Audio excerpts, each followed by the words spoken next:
अस्सलाम वालेकुम। आज मैं आपको एक तारुफ़ करवाती हूँ छोटा सा, वो है भारी हरूफ का।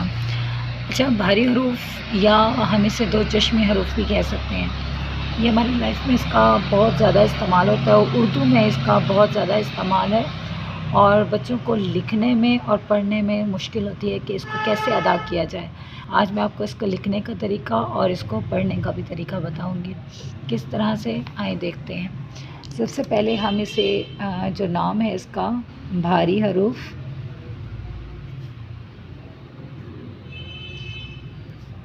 या इसे दो चश्मी है भी बोला जाता है। दो चश्मी है असल में ये है और इससे जो अल्फाज बनते हैं वो दो चश्मी है से मिलकर भारी हरूफ बनाते हैं। अच्छा, अब इसको लिखना किस तरह से है पहले देखिए। जो भी हैं उनके पहले हरूफ के सिरे लिखकर फिर उसकी इस तरह से डंडी बनाकर बैकवर्ड दाल की तरह ऊपर से लाकर सेंटर से इस तरह से ऐसे ऐसे और फिर इस तरह से। बच्चों को जब सिखाते हैं हम तो इस तरह से फर्स्ट स्टेप, सेकंड बैक जाएं, थर्ड बैक से ऊपर आएं, नंबर 4 सेंटर से सीधी लाइन बना दें। ये दो आँखों वाला है, आपको देख रहा है, दो आँखें हैं इसकी, ठीक है।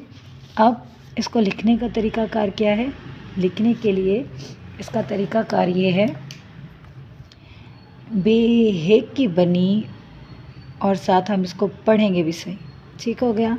बे की बनी भे, पे की बनी फे, ते की बनी थे, ते की बनी ठे, जीम की बनी झे, चे की बनी छे, दाल की बनी धे, डाल की बनी ढे, रे की बनी रे, रे की बनी रे, काफ की बनी खे, गाफ की बनी घे, लाम की बनी ले, मीम की बनी में, नून की बनी ने।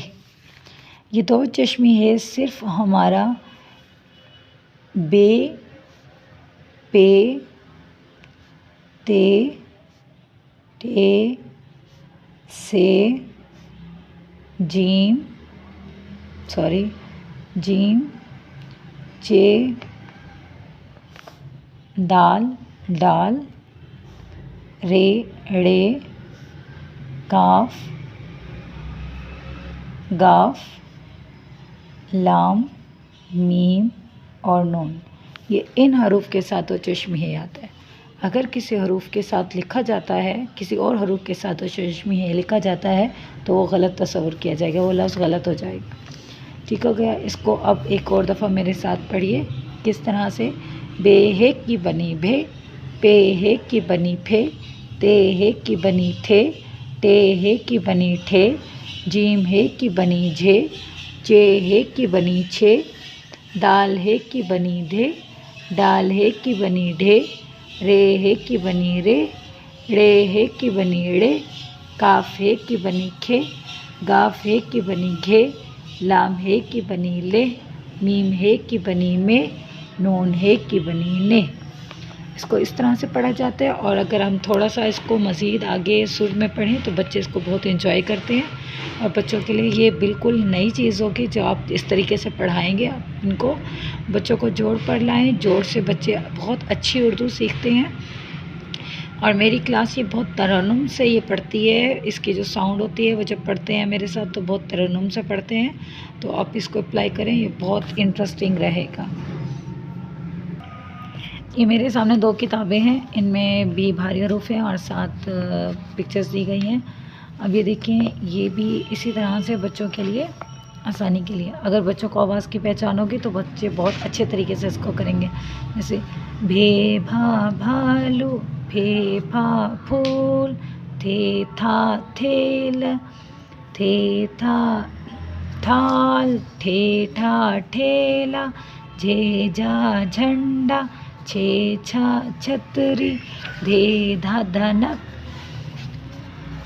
ढे ढा ढोल, ढे ढा ढाल, रे रसराना, के खा खिड़की, घे घा घड़ी, रेड़ा सीढ़ी, लेला चूल्हा।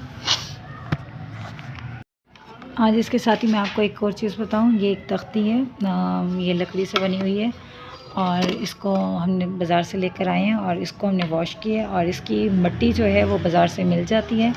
उस मिट्टी को आप थोड़ा सा पीस कर और फिर उसको पानी में मिलाकर आप उसको जब अपने पास ये इस तरह से रखेंगे और फिर आप ये इसको इस पर हल्का सा उसको पतली सी भिगोई हुई इसको आप लेप कर देंगे। लेप करने के बाद आपने इसको रखना है तो ये ड्राई हो जाएगी। अगर इसके ऊपर कुछ मिट्टी एक्स्ट्रा लग जाती है तो आपने हल्का सा रब करके इसको हटा देना है। और पेंसिल की मदद से, जो हमारे उस्ताद होते थे, हमने ये तरीका अपने उस्तादों से ही सीखे हैं, वो पेंसिल की मदद से इस तख्ती पर लाइन लगाकर और तख्ती पर लिख दिया करते थे और फिर हम कलम और दवात के ज़रिए उसके ऊपर लिखते थे।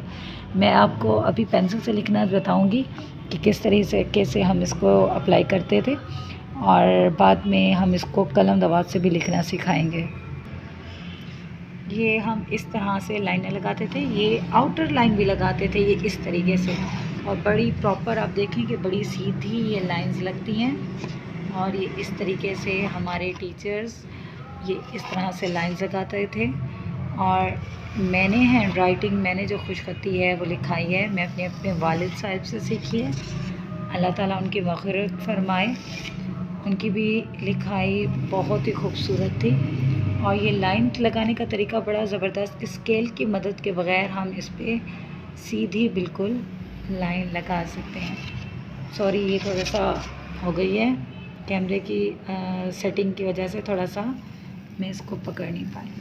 आप इस लाइन के बगैर बाकी लाइंस देखें, बड़ी क्लियर ये सीधी लाइंस हैं। अब हमको लिखना सिखाएंगे। अच्छा, पेंसिल की ये जो नोक है ये भी कटे हुए मार्कर की तरह इस्तेमाल हो सकती है। किस तरह से कि अगर आप एक पेंसिल की नोक बारीक करके उसको एक जगह से रख के आप अगर इसको थोड़ा सा प्रेस करेंगे तो वो एक जगह उसकी पेंसिल की बैठ जाएगी, जिसकी वजह से ये कटे हुए मार्कर की तरतीब देती है।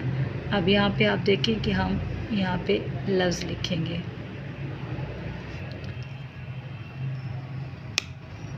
नाम थोड़ा सा स्कोर करते हैं। अभी इसकी एग्जैक्ट शेप नहीं आई जो हम चाहते थे।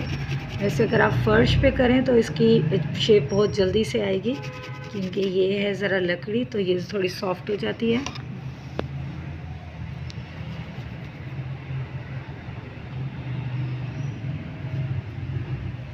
देखिए मैंने इसको किया है। अब ये देखिए, अब हम इसके साथ लफ्ज़ लिखेंगे।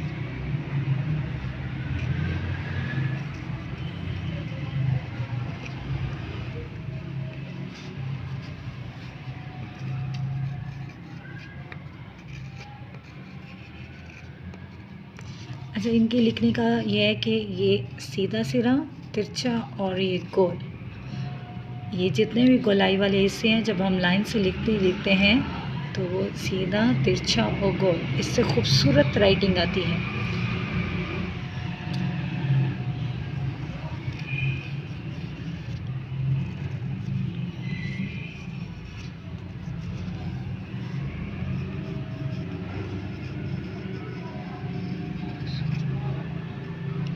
ये मैं कुछ लफ्ज़ लिख रही हूँ जो हम उर्दू में लिखते हैं, स्पेशली जब नोटबुक के सरे फहरिस्त ये जब लफ्ज़ आते हैं तो ये लफ्ज़ थोड़े से बच्चों को मुश्किल लगते हैं लिखते हुए।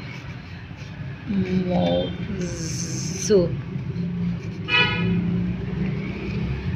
ये बच्चे थोड़ा सा ये मुश्किल से अल्फाज लिखते हैं। तो आप ये देखें, तारीख़ और दिन तो बच्चों ने डेली बेस पे, अब आप ये देख रहे होंगे कि इसकी एक जगह बिल्कुल कटे हुए मार्कर की तरह ये इस्तेमाल हो रही है। अब हम आपको लिख कर दिखाएंगे दिनों के नाम, जो बच्चों ने एक डेली, ये लाइन ख़राब है इसलिए मैं यहाँ पर नहीं लिख रही।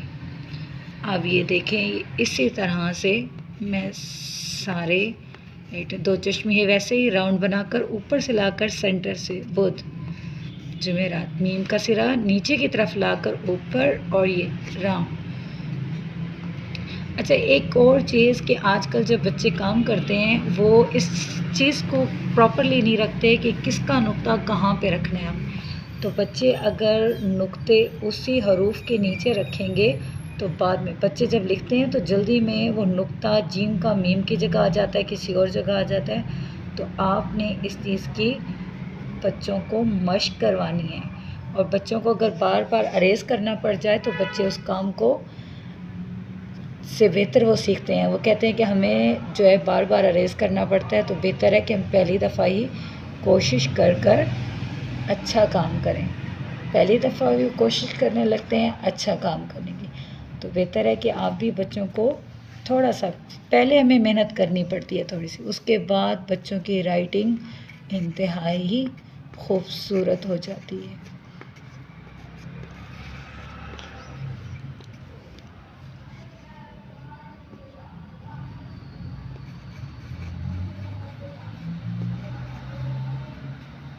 मेरे पेज को लाजमी देखिएगा, लाइक कीजिएगा और कमेंट भी कीजिएगा। अगर आपने अभी तक सब्सक्राइब नहीं किया तो मज़ीद वीडियोस के लिए आप इसको लाइक कीजिएगा। आपका शुक्रिया। अगली तो हम इसमें आपको इसके ऊपर लिखना सिखाएंगे कि कलम दवात से इसके ऊपर कैसे लिखा जाता है।